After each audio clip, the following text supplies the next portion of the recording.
Si Penakluk Raja Wali, Sulawesi Selatan.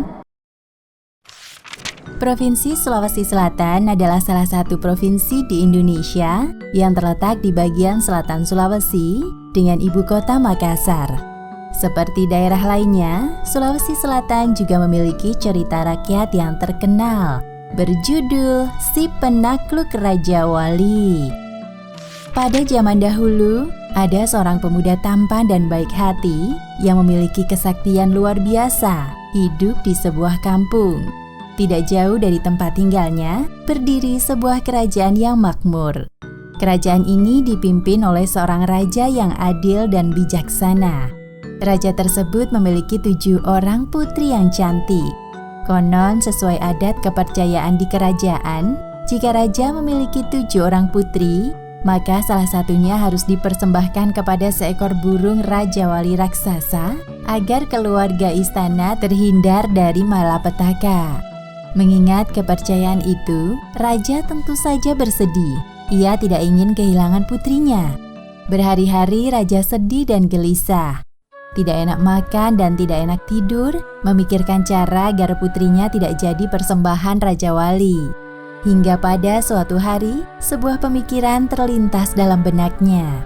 Apa sebaiknya aku mengadakan sayembara saja? Siapa tahu ada di antara rakyatku yang memiliki kesaktian dan mampu mengalahkan Raja Wali raksasa itu? Wahai rakyatku, aku akan mengadakan sayembara untuk mengalahkan Raja Wali raksasa itu. Barang siapa di antara kalian berhasil mengalahkan Raja Wali raksasa, jika ia laki-laki, maka akan kunikahkan dengan putriku. Jika ia perempuan, akan kuangkat menjadi keluarga istana.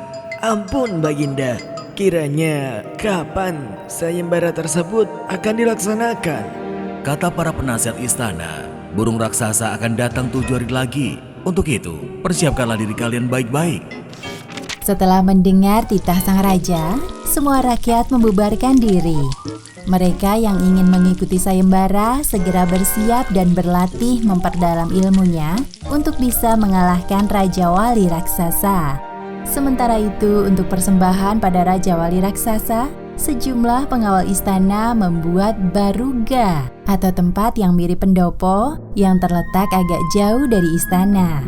Baruga ini nantinya untuk ditempati sang putri yang akan dipersembahkan sekaligus tempat untuk memancing kedatangan Raja Wali raksasa. Selain mempersembahkan sang putri, di baruga juga dipenuhi dengan berbagai macam kue, nasi ketan, dan minuman untuk sesaji bagi burung Raja Wali raksasa.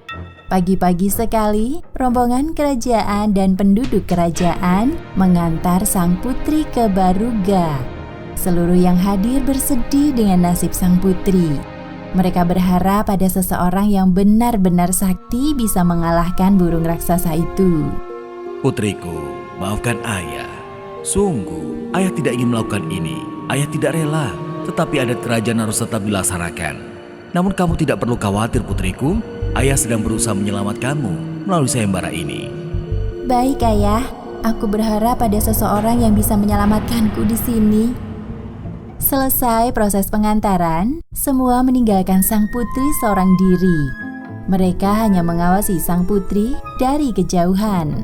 Ketika putri raja sedang duduk sendiri setelah sekian lama tanpa ada yang menemani, tiba-tiba datang seorang pemuda. Pemuda tersebut bertanya pada putri raja karena duduk seorang diri di baruga. Tuan Putri, mengapa duduk sendirian di sini? Aku sedang menunggu maut. Aku tidak mengerti maksudmu. Mengapa kau menunggu kematian? Siapa yang tega mencelakaimu? Mendengar penuturan putri raja, pemuda tersebut merasa iba dan menawarkan diri untuk melindunginya dari Raja Wali raksasa. Meski awalnya menolak, tapi akhirnya putri raja membiarkan pemuda itu menemaninya. Lama menunggu kemunculan Raja Wali raksasa, sang pemuda akhirnya dilanda kantuk hingga tertidur di baruga. Diam-diam putri raja mengamati pemuda yang sedang tidur tersebut. Semoga dia bisa mengalahkan si Raja Wali raksasa.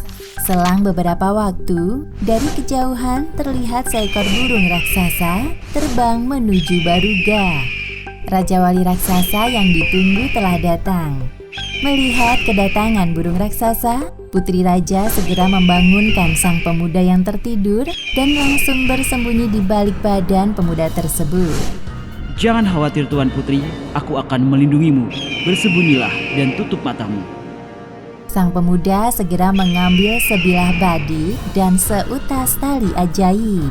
Melihat burung raksasa itu semakin mendekat, pemuda itu lalu menyuruh tali ajaibnya untuk mengikat Raja Wali.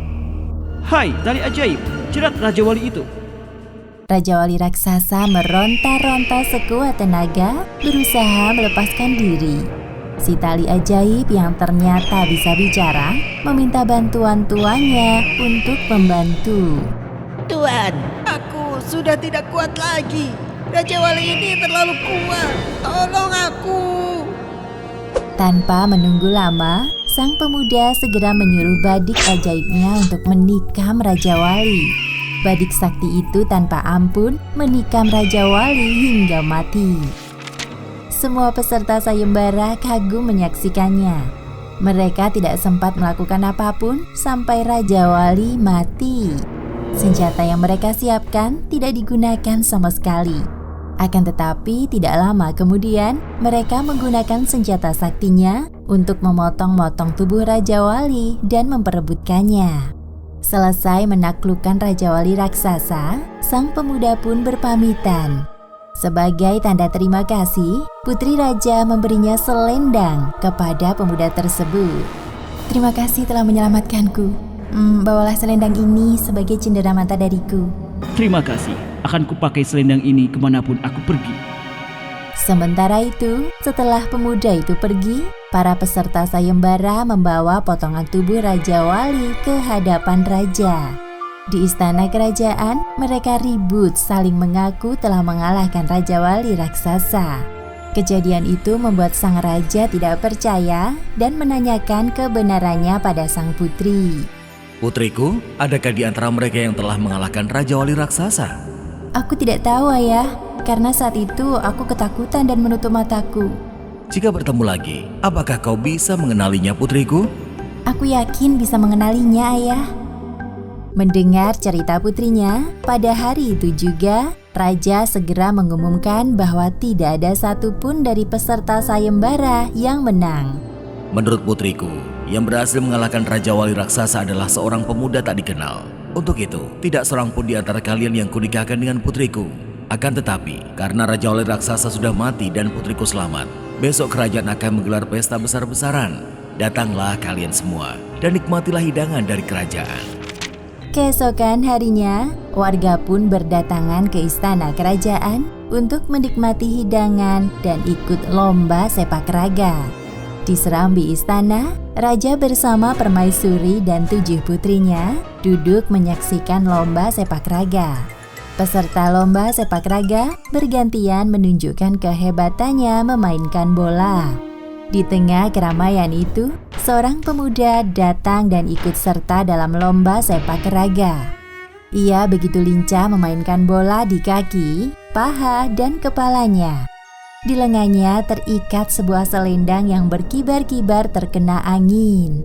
Ayah, itulah pemuda yang telah mengalahkan Raja Wali raksasa. Tidak salah lagi, itulah orangnya, Ayah.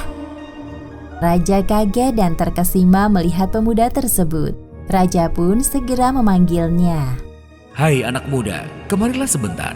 Benarkah kau yang telah mengalahkan Raja Wali raksasa? Benar, Baginda. Kalau benar begitu, mengapa kau tidak menemuiku dan menagih hadiah dari sayembara itu? Ampun Baginda, hamba tulus menyelamatkan Tuan Putri, bukan karena ingin mendapatkan hadiah pernikahan. Kalaupun Baginda Raja ingin menikahkan kami, hamba ingin semua itu berdasarkan keinginan sang putri. Jawaban dari pemuda tersebut membuat Raja semakin percaya bahwa dialah pemuda sakti yang sudah mengalahkan Raja Wali raksasa. Sesuai janjinya, Raja pun meminta pemuda tersebut menikahi putrinya. Wahai pemuda, menikahlah dengan putriku. Baik, Baginda.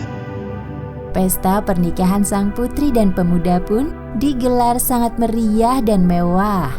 Para penduduk kerajaan datang ikut memeriahkan pesta pernikahan putri raja.